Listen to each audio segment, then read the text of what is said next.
guys, in today's making a mask video, we're going to be making a devil mask.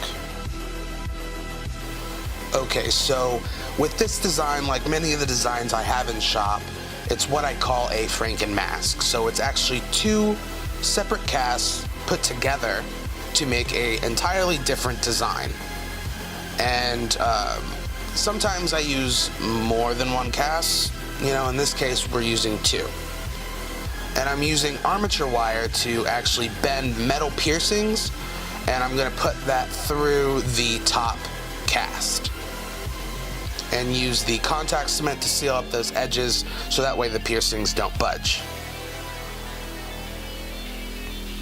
We'll add our horns and our first coat of red paint. This paint's a little thinned out, so I will probably go over a couple coats on this one.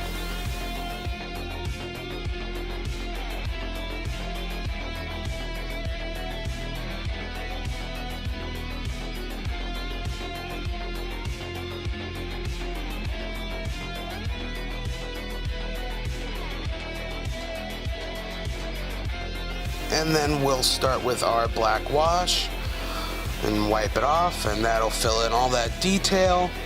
Go over the eyes and mouth a little bit more, and we'll add our black hood. This is a simple black fabric, and I'm sewing that on with a needle and thread to the edge of the mask. And this is an easy way to take a half mask and, you know, turn it into a more fuller size piece, more deluxe size piece. I find the masks that have the hoods, when you wear them, they're, you know, much lighter, cooler to wear if you work in a haunt. You know, it can get real hot wearing, you know, masks of any kind, especially full head masks. So having a fabric hood, a loose fabric hood, allows, you know, you to breathe a little bit better.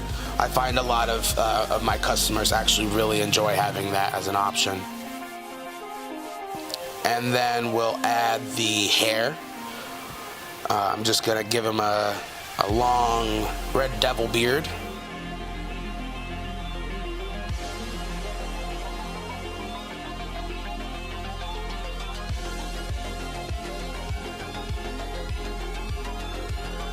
Then we'll go ahead and add a dry brush and seal it up with some Plasti Dip, and that will lead us to our final product.